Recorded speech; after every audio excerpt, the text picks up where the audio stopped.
Welcome to State of the Division AL East. I'm your host, Colby Olson, joined here today by Javier Reyes of Locked On Padres. But Javi, you're a Padres fan, obviously. You watch a lot of Padres, but you are an East Coast guy. Yeah. So you probably get to see a lot of Yankees. I know your dad's a Yankee fan. Yeah, absolutely. My dad's a huge Yankees fan. My mom probably even bigger of a Yankees fan. They're kind of like they have a bigamist approach to it where like they're just all New York. So they also root for the Mets too. But yeah, I'm a recovering Yankees fan. That's how I choose to value myself. I'm of course the Padres guy and whatnot. But I'm so excited to talk about the AL East. Probably I know that the NL West has been great, but I still think the best division in baseball, even if your Red Sox haven't been so great, I still think that this is the best division. And I think the Red Sox are just, they've got some issues, but if they're in the NL Central or they first place, I don't know. That's just how I kind of feel it. It's definitely a loaded division. Mm. But going back to you having your roots kind of as a Yankee fan, I want to bring up something because I was at the Yankee game last week when Aaron Judge hit the walk-off home run, Jordan Romano's first blown save of the year. But I noticed something kind of peculiar, and maybe I've noticed this before, but I want to bring it up here. Yankees fans, they come to the game, they're all excited, and they're wearing their jerseys, right? They're Aaron Judge jersey, whatever jersey they're wearing, right? Yeah. You look out on the field, though, and the jerseys that the players wear don't have a name on the back. And yet, the jersey that the fans wear in the stands have a name on the back. And it's just one of those things that I look at, and I'm like, why ruin the tradition that your own team has of not wearing the name on the back? It feels dirty to me. And there you go. Henceforth, why I'm a recovering Yankees fan. There are a variety of reasons for I don't root for the Yankees anymore. I mean, I still do when it comes to rooting against the Red Sox and certain other. And if I hate a certain team, like this year, my team of hatred is the Brewers, for example, right? But still, for the most part, it's like the no facial hair, in my opinion, and I've written about this on the site, the worst away uniforms in all of sports. Just all of these, your stadium is just these white pillars. There's such an elitist, like snobby vibe to the Yankees. Well, when we go to a Mets game, it's like, oh, cool. There's like brick walls and like not $4,000 steak restaurants. It's just away from what makes New York in a lot of ways. Or some would say, what is New York, which is just a lot of Manhattan rich people and whatnot. But that's how I felt about it. Not to be like the hot takey guy being, but hey, Peter Apple, I know he's down bad with his betting right now. Maybe that's why he cowered away from today's State of the Division. But, I'll go even further. I find Aaron Judge to be, considering his last name is Judge and he hits the ball, to Middle Earth. I find him actually kind of boring in a lot of ways. I think he should be much more exciting. So yeah, I'm full on that Yankees hate thing.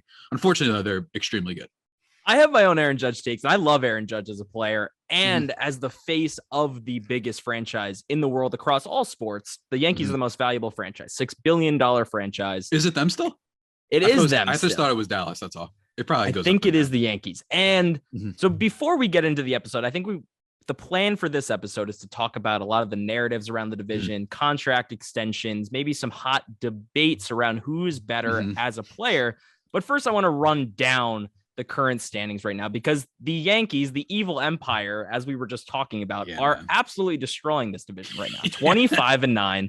They have a plus 69 run differential right now, which is actually the only positive run differential in the league or in this division right now. Behind them, you have the Tampa Bay Rays, 21-14.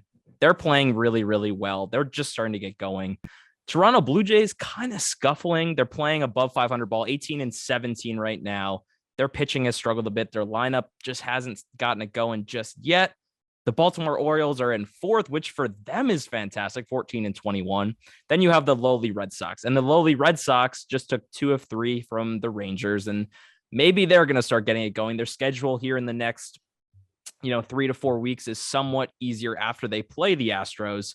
But they have a big, big hole to come out of. But it's interesting to see the way that the AL East is kind of structured right now because you have, 4 tiers going down from the Yankees down to Toronto's 4 games, then another 3 games to Toronto, and then another 5 down to Boston. So it's very tiered.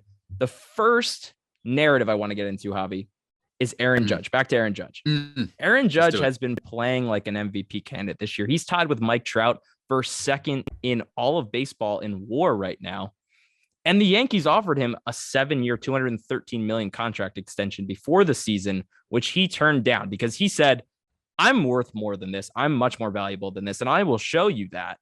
And I want to ask you, one, how much is Aaron Judge going to get this offseason? But is it going to be with the Yankees? Is it going to be with the Yankees? Look, I know that some Mets fans, they're like, oh, Cohen, empty the paycheck. They're not going to do that. They've got a really complete team. And on top of that, Pete Alonso, DeGrom, they got to worry about that thing too, right? But I mean, it would be fun as heck, right? If the Yankees were able to botch this, because one thing with the Yankees for a while, for the past few years with under Hal Steinbrenner, is that they still have a top payroll, but they've never done that extra little oomph. And past ownership, something tells me that Correa deal in Minnesota, oh, come on. The Yankees would have matched that because of how much they haven't won a World Series in so long. They would have done that. They probably would have said, screw it, we'll sign Robbie Ray, even though he's been a little bit of a mess. But nonetheless, I just think they would have done that.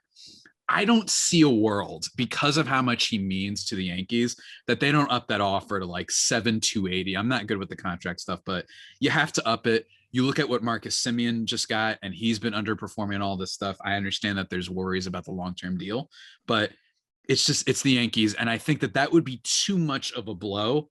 They could avoid, say, if they lost LeMahieu, right? That wouldn't be great, but you can't get rid of the guy who literally put you back on the map back in, what was it, 2017. He comes into the league, probably maybe should have won MVP that year. I can't see them giving it up. I think they give him what he wants, for sure, honestly. And you talk about Aaron Judge being a boring player, or a boring personality, that is. Yeah. And I think that almost bodes well for Aaron Judge's abilities, because he is that no nonsense guy. He shows up to the ballpark, gets the job done. He wants his life to be private, and you have to respect that from a guy that is the face of the Yankees. He is a no nonsense guy, and he really does encapsulate everything that the Yankees are. And it would be shocking if the Yankees said, yeah, our MVP will be gone. He has his own part of the stadium. I mean, the judges' chambers are a part of the stadium. No other stadium really has that. I remember Mannyville, or whatever it was, back in 2013 or 2014 when Manny went to the Dodgers. They had that little section, but this is special. Yeah, you're right. He epitomizes the Yankees. He's a really good player who's no nonsense and a little bit boring with his personality. But you know what? It works for the Yankees. I think they pay him. I don't. Man, the judges' chambers is so good. My thing isn't, I think I should rephrase. He's not boring. It's just that he should be so much more fun given the last name and the home run. You know what I'm saying? It's like relativity speaking. Very, very fair. Not every guy is going to be that. Mike Trout is definitely not that guy. The next narrative I want to get into, and it's something that I tweeted out earlier today from the Just Baseball Stats and Info page. Rafael Devers. Rafael Devers led all third basemen last year with 22 errors, and graded out as the worst third baseman by defensive run saves so far this season. Devers really has made big adjustments to his defense. He's only made one error, and he has 0 DRS. And you might be thinking, okay, he has 0 defensive run saves. That's not good. No, it's not amazing, but it's also not bad, because there are plenty of guys that have -5, -6. Even Bogarts has -3. And the improvements he's made on defense have been amazing, and he's still crushing the ball, Javi. 149 WRC plus. He's hitting .312 and really has been the spark plug for this Red Sox offense, because they really just haven't had any. But the narrative I want to bring up is Aaron Judge is clearly the best player in the AL East right now.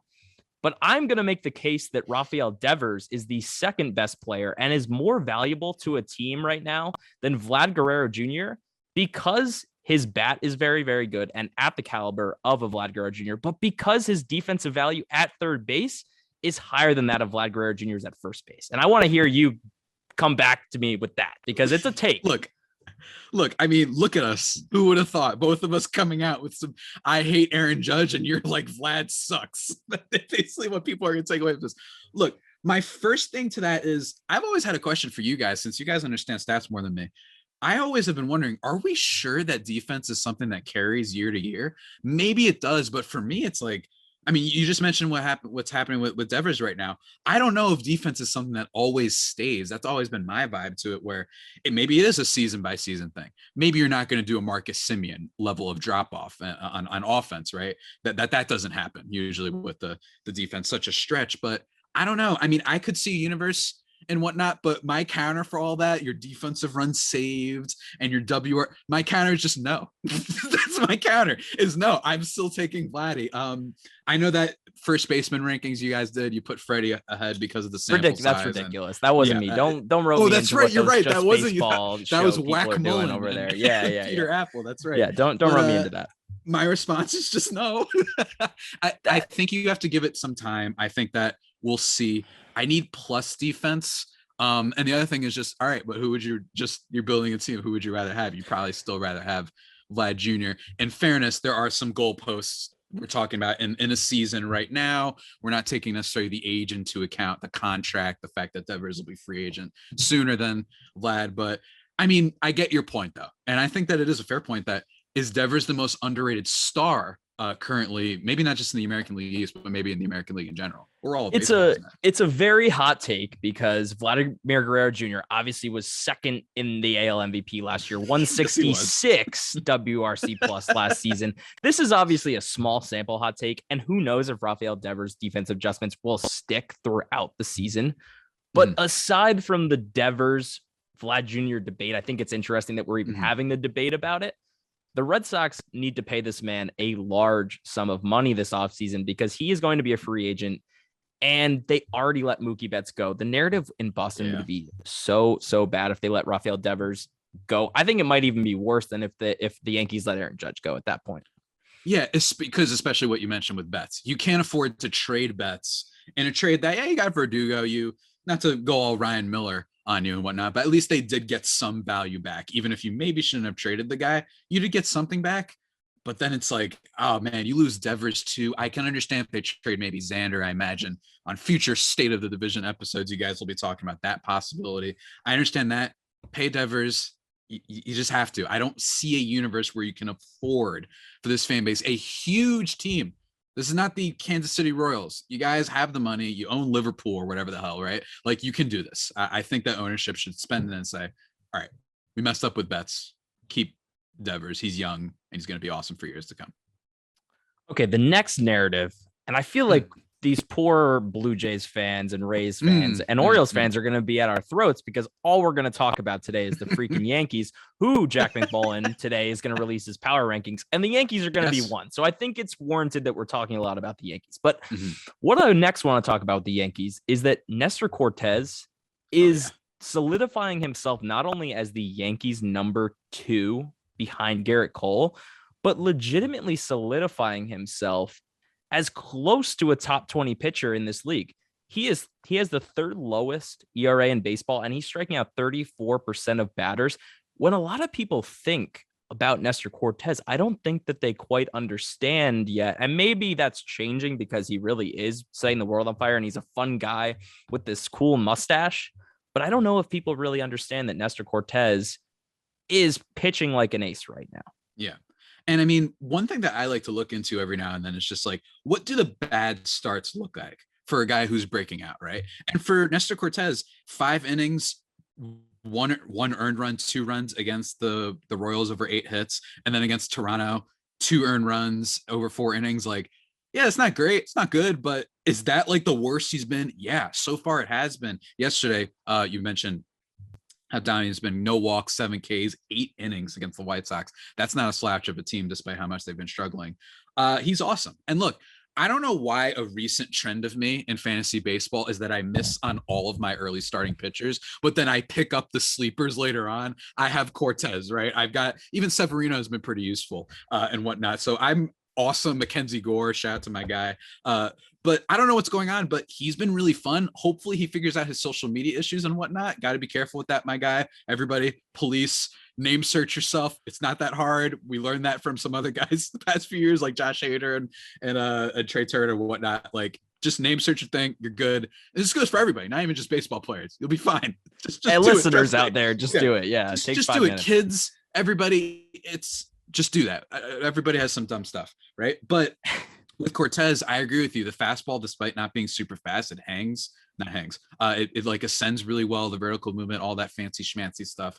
I think it's really awesome. And it is what I would even go further. My take of the podcast is the reason the Yankees are a little bit more exciting than usual is because of Cortez and Severino. They're so much fun to watch. I love the Bronxy stuff. I love the nasty Nestor mustache. And Severino, I mean, when he's on, he looks electric and pumped up. Cortez, we're starting to have that thing where it's like, no, this isn't just a cute story that happened in 2021. This is like, this actually might be a legit guy. And it is a cute story. And that's what makes it awesome, is that he's such an awesome dude that him pitching well and being this funky guy makes the Yankees more likable too. As such a hateable franchise from the outside looking in, he makes them very, very likable in a sense.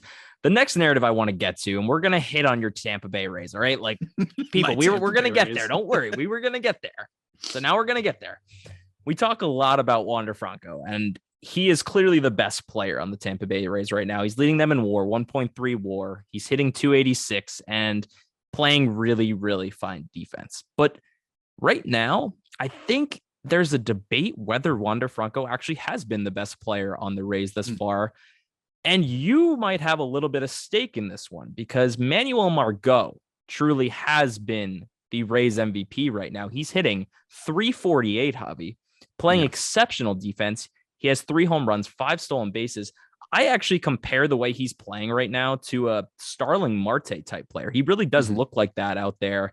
And I want you to touch on, one, how it makes you feel to see him just being the destroyer of worlds on another team not named the Padres, and if this is actually real. So yeah, this is a comment for just a peek behind the curtain for listeners and watchers. Just Baseball Chat. We love bringing up the old Padres that have now become great ever since AJ Preller, manager, traded them away. I will say with Margot, it's been a little bit later. They trade him heading into the 2020 season for Emilio Pagan. In fairness, his offense didn't kick up for a little bit.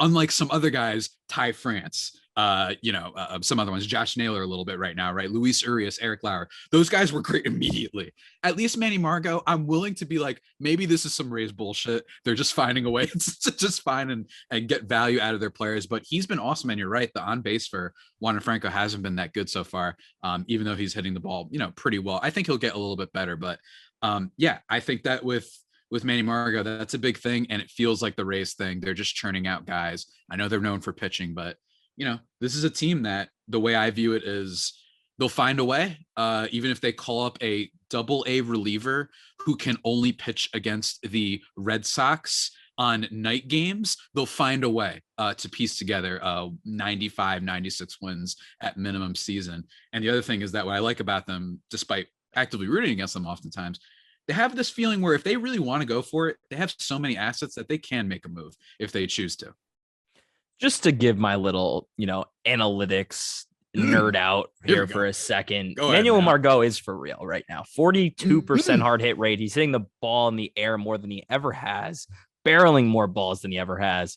Like I said, he's playing exceptional defense, but the bat right now, I don't think he's going to hit 348 the rest of the season, but this is legitimately a guy who's striking out 12.7% of the time, hitting the ball hard, hitting the ball in the air.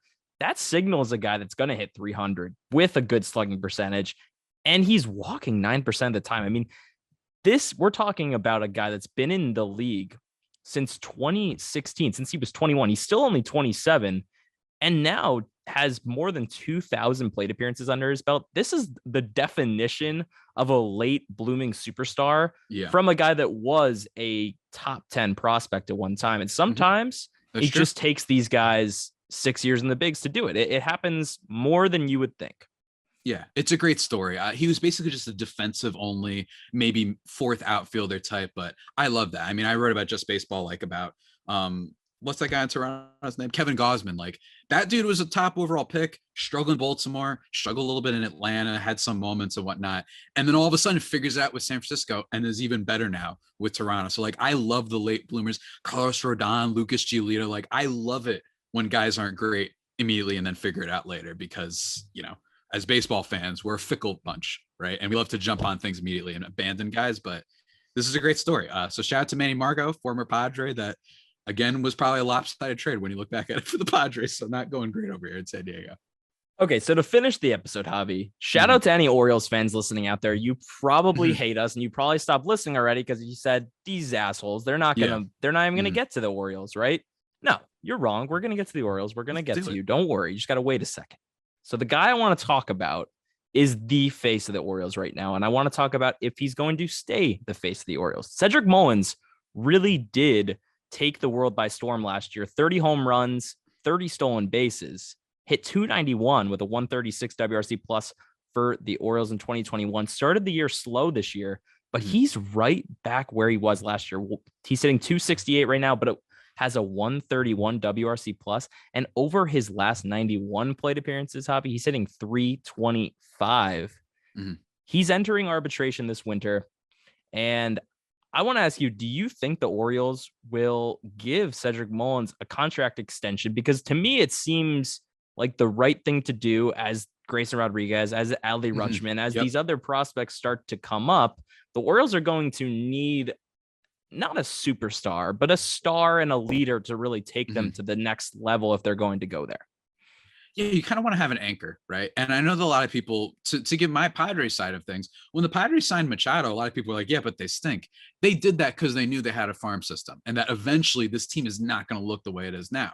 And maybe that's what you do here. Maybe without the name recognition necessarily, without the long, sample size, maybe that's why they may be able to get Cedric Mullins for a decent contract deal. Maybe something, I don't know, like a 5, maybe something like maybe what the DJ LeMahieu got, maybe something like, I don't know exactly. I have to think about that, but it's going to be interesting. And like what you said, I mean, starting out for the non-analytic freaks, you know what I mean? He hit 210, 304 on base, batting average on base for the month of April. And then May, 351, 373, and slugging 561. He's been great. I have a thing for you. This is my nerdy side of things.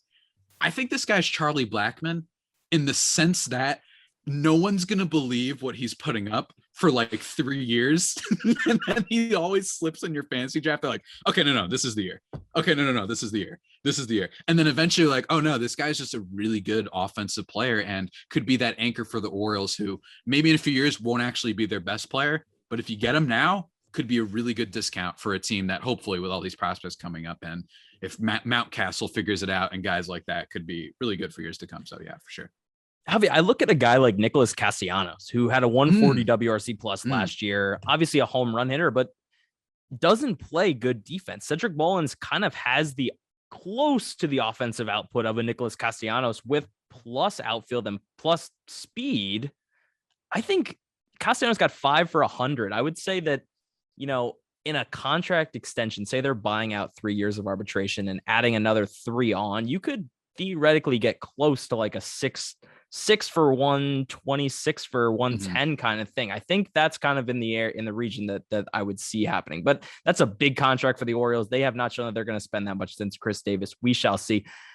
Javi, that's going to do it for us today on State of the Division. Do you have any closing words for the listeners out there? Closing words. Look, we can't reveal every inside thing that people have been saying about, just baseball stuff where all the group chats we're in. But I'm just saying, someone who may or may not be a host for the NL East show, talking a lot of crap about how his team is in better shape than most people. And look at us, Colby. I actually think that the Red Sox are in a better position than the Marlins. I know that their team's rough, but guess what? They'll figure it out. They've got an easy schedule coming up. And then my team, do we have the third best run differential? And the Dodgers and Giants are killing everybody by a lot. Yeah, but we're winning games. That's what matters here. And we don't even have Tatis back. So all I'm saying, ladies and gentlemen, is it's early. Don't overreact to giant things just yet. There's still so much that can change. Remember last year when the Braves were like really or whatever, then they won the World Series. So as much as we talk about now, next week things can change in the heartbeat. Yeah, there's close to 80% of the season left. There's a lot to overreact to always in the first month of the season.